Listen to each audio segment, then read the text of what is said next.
Bonjour à toutes et à tous et bienvenue sur Flashmat, des maths rapides et efficaces. Alors aujourd'hui, nous allons nous intéresser à la division décimale. Donc une division décimale est une division où le quotient est décimal, donc c'est-à-dire soit un nombre entier, soit un nombre décimal dont la partie décimale est non nulle. Voilà ce que c'est une division décimale. Alors, je prends un exemple sur la division décimale. J'espère que vous avez vu ma vidéo sur la division euclidienne parce qu'on repart sur le même principe.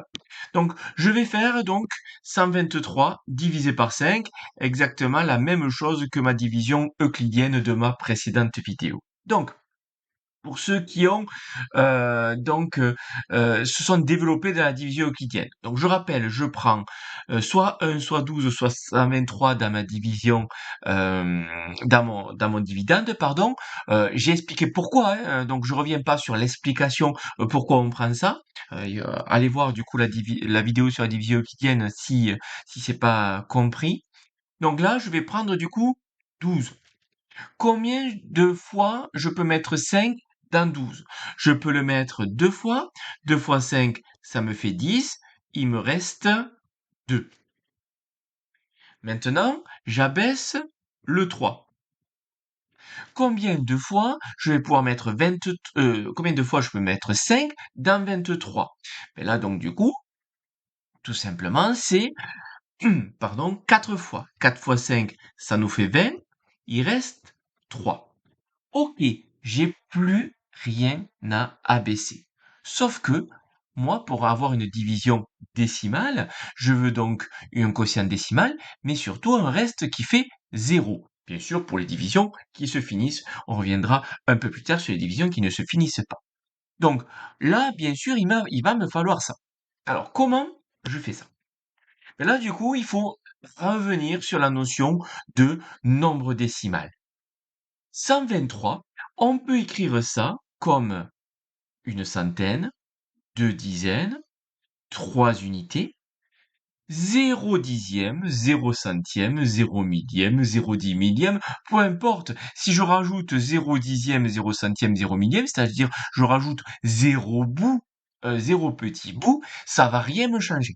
Donc en fait, ça, 123, je vais pouvoir l'écrire comme 123,0. Et là, ça a une grande importance. Parce que là, maintenant, qu'est-ce que je vais faire? Ben, je vais abaisser mon 0. Sauf que là, je vais arriver au chiffre des dixièmes quand je vais abaisser le 0. Donc là, ici, le 30, ça correspond à 30 dixièmes. Donc c'est combien de paquets de 5 je mets dans 30 dixièmes? Ben, forcément, c'est des paquets de dixièmes que je mets. Et donc, c'est 6 paquets 6 dixièmes de paquet de 5 pour avoir 30 dixièmes. Donc ça veut dire que le chiffre que je vais placer dans le quotient sera le chiffre des dixièmes. Parce que du coup, j'ai 30 dixièmes parce que j'ai abaissé le 0 dixième. Voilà. Donc là, ça veut dire que si le chiffre que je vais mettre dans le quotient est un chiffre des dixièmes, ça veut dire que là, forcément, je dois placer ma virgule. Sinon, je n'arriverai pas à voir que juste après la virgule, le chiffre que je vais mettre, ben c'est le chiffre des dixièmes.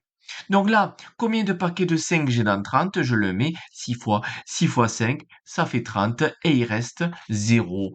J'ai un reste de 0, je n'ai plus rien à abaisser, j'ai mon quotient décimal, et bien c'est bon, j'ai fini.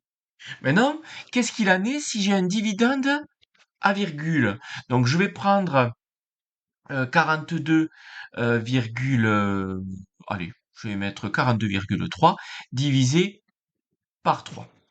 Qu'est-ce qu'on fait? Bon, là, je fais la même chose que ma division euclidienne, c'est-à-dire soit je prends 4, soit je prends 42. Par contre, maximum, on peut prendre que jusqu'à la virgule. C'est-à-dire que si vous avez 3,7 divisé par 5, vous prenez uniquement le 3, j'y reviendrai pourquoi, hein, juste après. Donc là, je suis obligé donc de prendre 4, mais de toute façon, 4, c'est plus grand que 3, donc c'est très bien.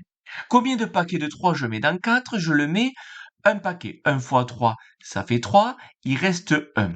J'abaisse le 2 et comme ça me permet d'avoir 12 unités. Vu que le chiffre 2 que j'ai abaissé, c'est le chiffre des unités. Donc le chiffre que je vais mettre dans le quotient, c'est le nombre d'unités. Donc, combien de 3 je mets dans 12? Ben, je le mets 4 fois. 4 fois 3, ça fait 12, il reste 0.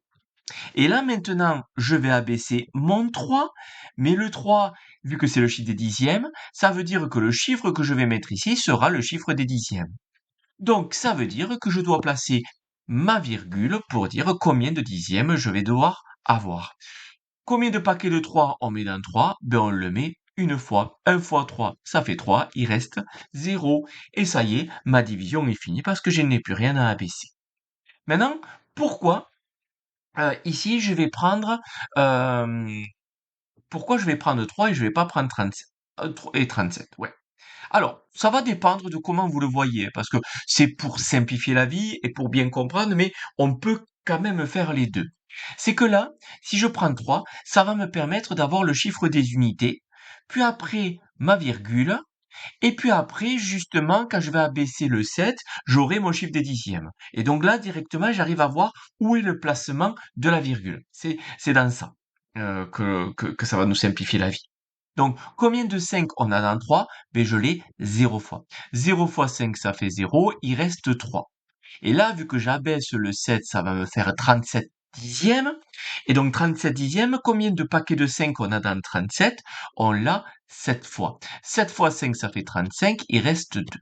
Si je prends 37, ici, donc on va faire 7 fois 5, ça fait 35, et il reste 2. Et on pourrait s'imaginer qu'on oublie ben, du coup le 0,7. Pourquoi? Parce que là, si je prends 37, le dernier chiffre étant le chiffre des dixièmes, j'ai pris 37, j'ai pas pris 3,7. Donc 37, c'est 37 dixièmes. Vu que 3,7, ça s'écrit 37 dixièmes. Donc le chiffre que j'ai là, c'est 7 dixièmes. Et 7 dixièmes, ça s'écrit 0,7. Donc il peut y avoir ici un problème quand on l'écrit comme ça. Surtout on n'écrit pas 7, on se dit dans la tête que c'est 7 dixièmes et 7 dixièmes, on l'écrit 0,7 directement. Donc c'est totalement possible de le faire ça, mais il faut bien comprendre ce qu'on est en train de chercher. Voilà. Bon, j'espère que c'est compris pour la division décimale. N'hésitez pas à me mettre en commentaire, n'hésitez pas à mettre un j'aime, n'hésitez pas à vous abonner à ma chaîne. Allez, je vous laisse, passez une bonne journée et en avant les maths!